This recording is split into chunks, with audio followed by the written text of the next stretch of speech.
Patut bersyukur karena kasih Tuhan, maka kita masih diberikan kesempatan untuk menikmati hari baru dan juga kesempatan untuk bersekutu dengan semua orang percaya di hadapan Tuhan. Tentu pagi hari ini di tempat ini, tempat yang istimewa bagi saya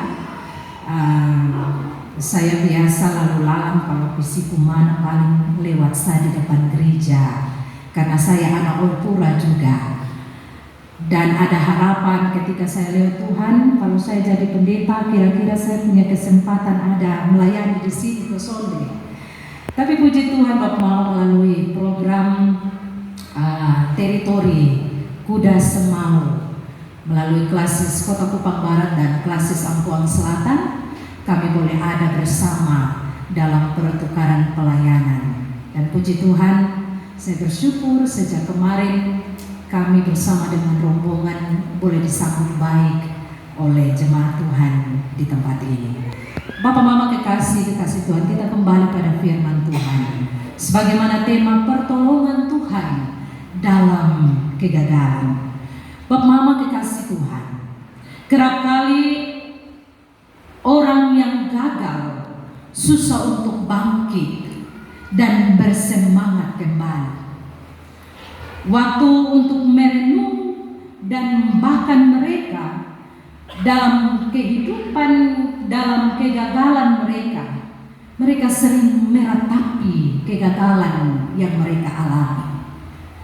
Yang lebih parah lagi Bapak Mama, kita sebagai orang percaya biasa tiap minggu dalam kebaktian ada momen di mana kita menyatakan pengakuan iman kita kepada Tuhan. Itu berarti bahwa kita disebut sebagai orang percaya dalam kehidupan yang Tuhan perkenankan. Namun seringkali kita masih terpuruk dalam kegagalan yang kita alami. Biasanya kalau anak-anak muda gagal dalam mencari pekerjaan, mereka sudah mulai frustasi, lari ke hal-hal yang mendatangkan kenikmatan, tapi itu sia-sia. Bahkan ada orang Kristen atau keluarga Kristen yang kalau suka dan pasangan lain mulai lari di tempat lain, gagal untuk membangun rumah tangga yang Tuhan percayakan. Nah ini Papa Mama kekasih Tuhan, kita disebut sebagai orang percaya, namun seringkali kegagalan yang kita alami menjadikan kita untuk tidak bangkit. Kita terpuruk dalam situasi kegagalan dan kita merasa bahwa tidak ada jalan keluar yang akan kita tempuh dan yang akan kita dapat. Menghabiskan hidup untuk sebuah kegagalan. Bapak Mama kekasih Tuhan, berbicara tentang orang percaya. Bagian firman Tuhan ada salah satu tokoh yang kita baca. Dia ini tokoh yang luar biasa, Abraham. Bahkan dia dijuluki sebagai bapa segala orang percaya. Namun apa yang terjadi Bapak? Abraham sangatlah melakukan apa yang Tuhan sebenarnya sudah kasih ingat, jangan khawatir, jangan takut dan lain sebagainya. Tapi Abraham juga adalah manusia yang biasa, yang mengalami grafik naik turun dalam kehidupan, bahkan juga dalam hal kerohanian. Ini dia disebut sebagai bapa segala orang percaya. Tapi toh dia masih ragu dengan apa yang Tuhan janjikan. Nah, kita lihat ada dosa Abraham dan akibat yang terjadi ketika Abraham melakukan dosa. Dalam perjalanannya, bagian ayat yang pertama dikatakan di sana bahwa ketika ia sampai di Negev, ia tinggal di Gerar. Maka apa yang dia lakukan? Dia bersekongkol dengan Sarah, bilang kalau orang tanya nak, kas tahu bilang lu bepung saudara. Ini masuk akal saudara Mama. Lu beristrikan Sarah lalu kemudian ada di sebuah tempat dan bersekongkol bilang kalau orang tanya nah, ketemu dua bersaudara ya. Kenapa sampai supaya Abraham melakukan hal itu? Karena dia takut ketika dia sampai di Gerar akan ada orang yang membunuh dia karena Sarah. Saya berharap bahwa di jemaat Getsemani jangan ada begitu. Jangan sampai kita ada dalam satu komunitas atau persekutuan lalu ketemu istri dan biasa-biasa juga. Oh, ada perempuan. Bapak-bapak di sini biasa kok bertobat Apalagi sebaliknya mama kalau dia suka pakai lipstik tebal, garis alis, dia suami gaya biasa-biasa, maka dalam sebuah acara orang bilang, ini suami kok. Bahaya. Orang Kristen seringkali terjadi dalam persekutuan jemaat atau dalam persekutuan sebagai tubuh Kristus. Terjadi. Abraham sendiri mengatakan bahwa Sarah itu saudaranya karena ia takut dibunuh ketika ada di Gerar.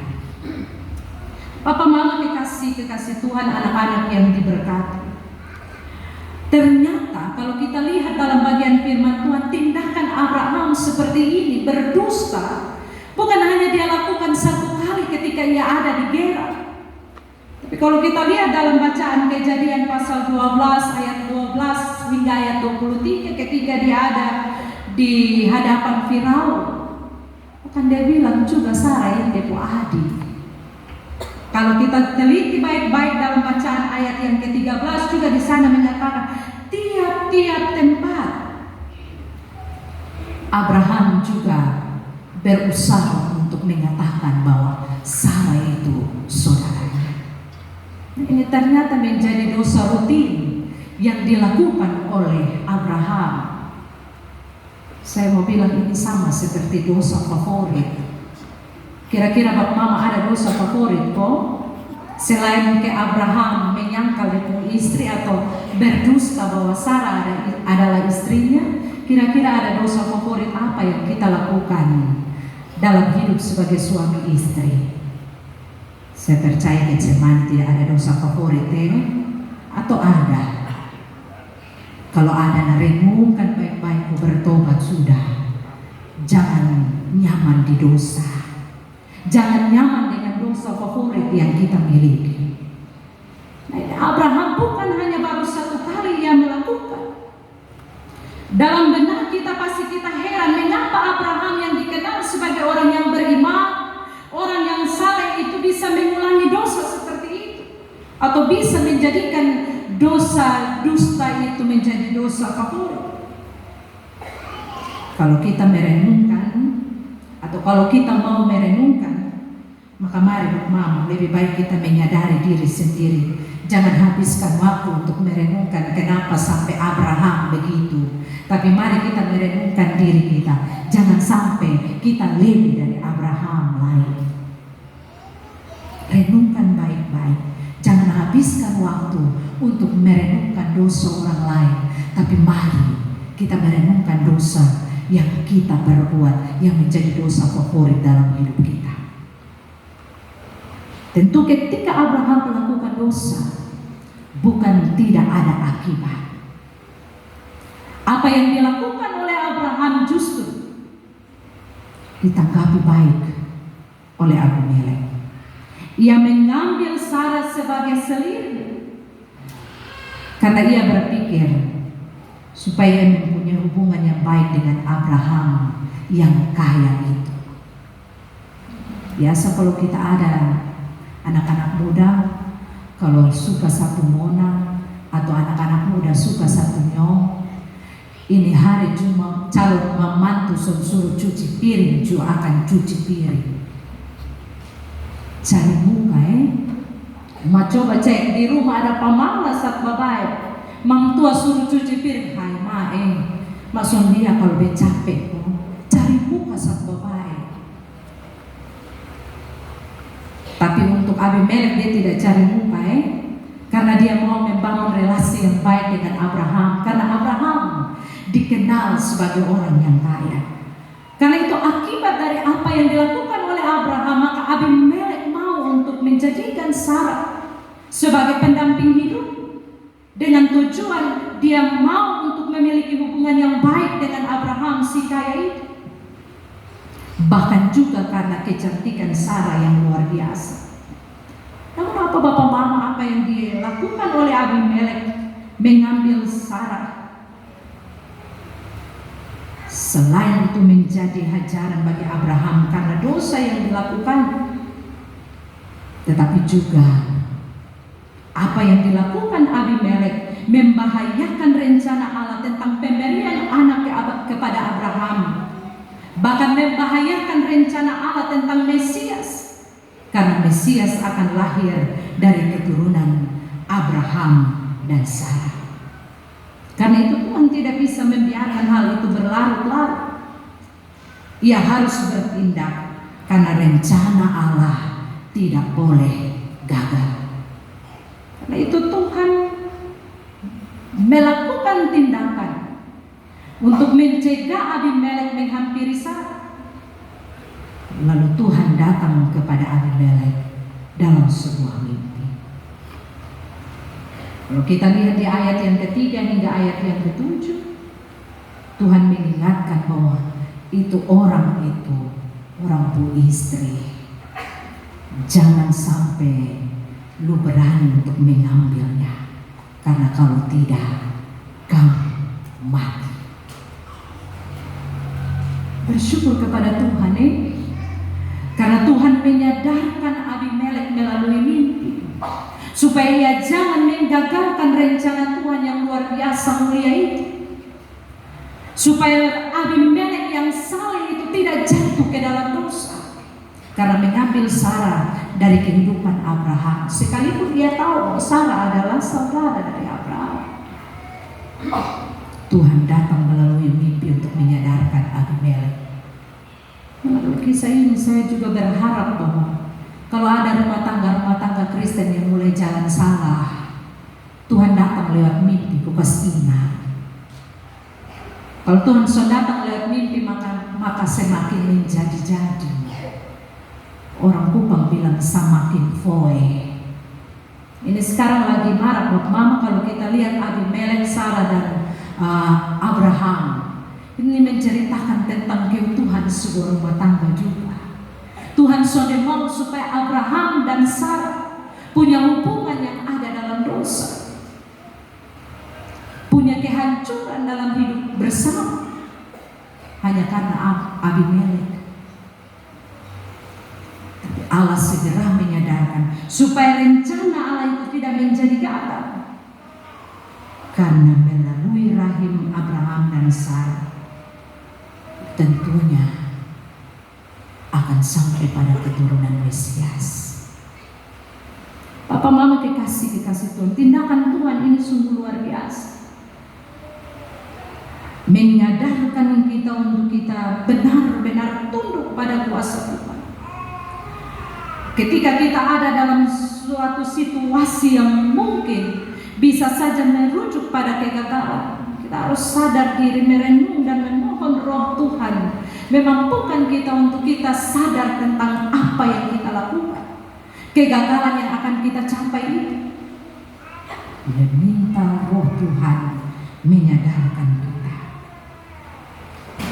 sebagaimana tindakan Tuhan kepada Abimelek, menghampiri dia dalam mimpi dan menyadarkan bahwa jangan sekali-kali melakukan hal itu, karena ia adalah istri Abraham.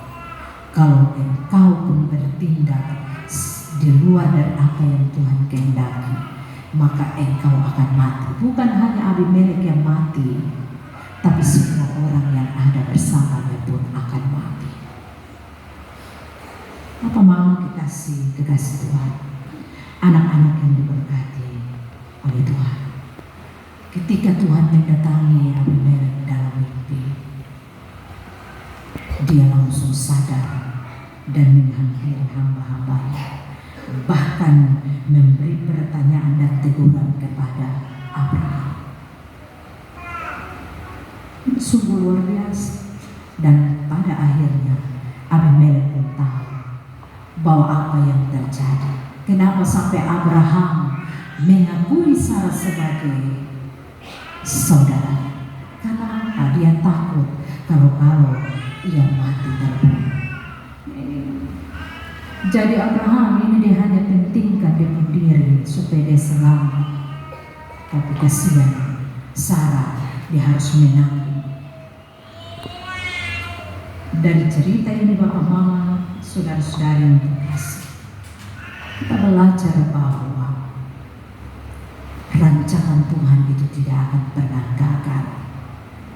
Sekalipun manusia merancangkan segala sesuatu, tapi kalau tidak berkenan di hadapan Tuhan, maka Tuhan bisa saja menggagalkan. Tuhan bisa saja mengacau balaukan apa yang kita rencanakan tidak sesuai dengan apa yang Tuhan mau. Tuhan menyadarkan kita untuk bisa berbalik kepada Tuhan. Abimelek, dia yang taat, setia, saleh. Ketika ditegur Tuhan, dia tidak hanya menghampiri Abraham, tetapi ia memberikan rugi kepada Abraham, mengembalikan Sarah, bahkan ia menyuruh Abraham untuk tinggal dimanapun ia mau, bahkan kasih uang juga. Ini Abimelek hati ini luar biasa. Pasti Abimelek waktu itu dia sudah terlanjur jatuh cinta dengan Sarah. Lalu kemudian Tuhan buka semua bahwa itu Abraham omong kosong. Tapi dia tidak membalas dengan jahat, melainkan dia memberikan apa yang baik kepada Abraham. Sarah memberikan dia tempat untuk tinggal, bahkan juga mengganti rugi semua yang wajib diberikan kepada Abraham. Bapak Mama kekasih Tuhan, dari bagian firman Tuhan ini tentu menggambarkan bahwa terkadang manusia juga memiliki kelemahan. Dengan kasih karunia dan belas kasihan, Tuhan mampu untuk menyadarkan manusia supaya tidak hidup dalam kelemahan, justru bangkit, karena Tuhan menjadi penolong dalam setiap kegagalan manusia. Sebenarnya Bapak Mama dan saya, kita ini tidak layak untuk mendapatkan kasih karunia dan belas kasihan Tuhan. Kita hanya layak untuk dihukum di neraka, tempat perapian yang kekal. Tetapi Allah mau menjadikan manusia sebagai milik kepunyaan. Dia rela untuk menderita mati bagi kita dan juga memanggil kita dan mempertobatkan kita, sehingga kita sekarang ini boleh menjadi anak-anaknya. Bukankah sudah sepatutnya kalau kita selalu hidup dalam rasa syukur dan pujian kepada Tuhan? Kalau kita berbuat dosa, Bapak Mama, saudara-saudara, anak-anak dan saya berbuat dosa,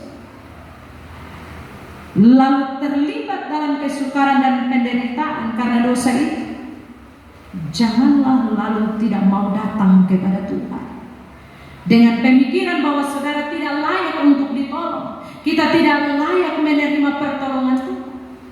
Ingatlah bahwa Tuhan tetap mau menolong kita sekalipun kita tidak layak ditolong. Ini memang tidak berarti bahwa kita boleh terus memegangi dosa, tapi bertobatlah dari dosa itu dan datanglah kepada Tuhan untuk meminta pertolongan. Pada saat janji Tuhan kepada Abraham hampir digenapi, justru di situ kesempatan untuk setan menyerang habis-habisan, sehingga akhirnya janji itu ada dalam bahaya. Tetapi Allah bekerja sehingga janji itu akhirnya tergenapi. Kalau kita sudah mencapai suatu titik di mana kita hampir menerima berkat Tuhan yang besar, atau kita hampir melakukan sesuatu yang besar bagi Tuhan, maka mari kita berhati-hati, karena setan pasti akan menyerang habis-habisan. Tetapi pada saat yang sama yakinlah bahwa Tuhan berkuasa untuk menolong kita. Bapak Mama, dalam hidup kita tiap-tiap hari, seringkali kalau kita merasa bahwa kita berhasil, merasa bahwa kita menemukan apa yang kita minta,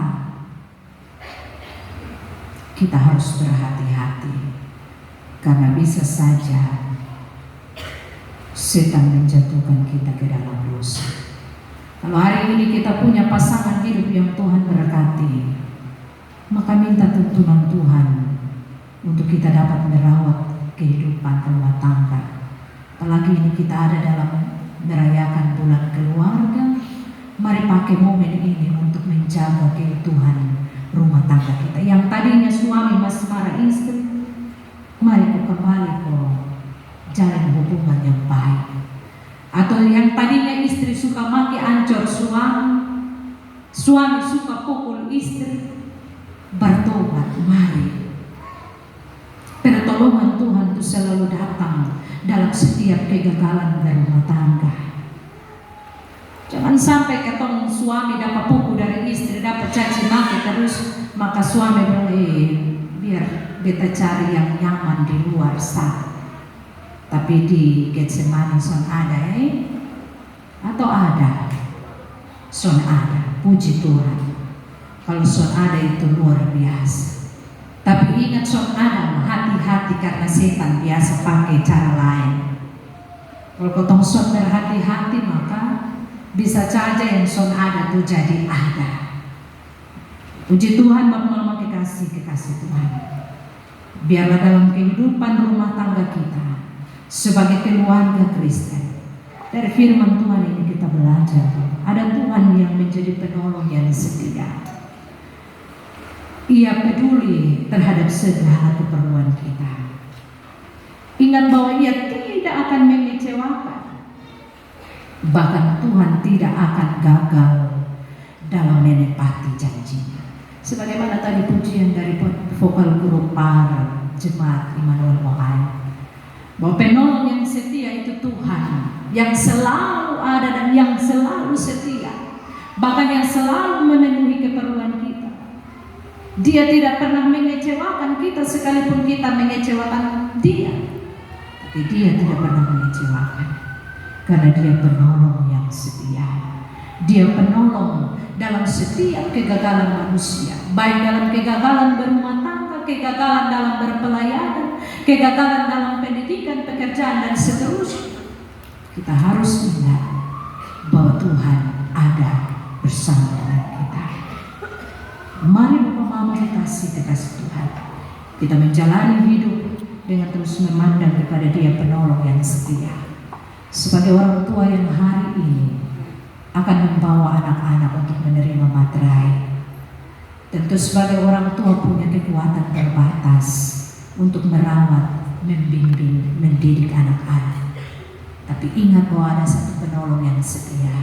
Ia mampu menolong Bapak Mama sebagai orang tua dan juga orang tua rohani atau Papa Mama saksi untuk dapat mendidik, membimbing anak-anak ini dalam pengenalan dan takut akan Tuhan.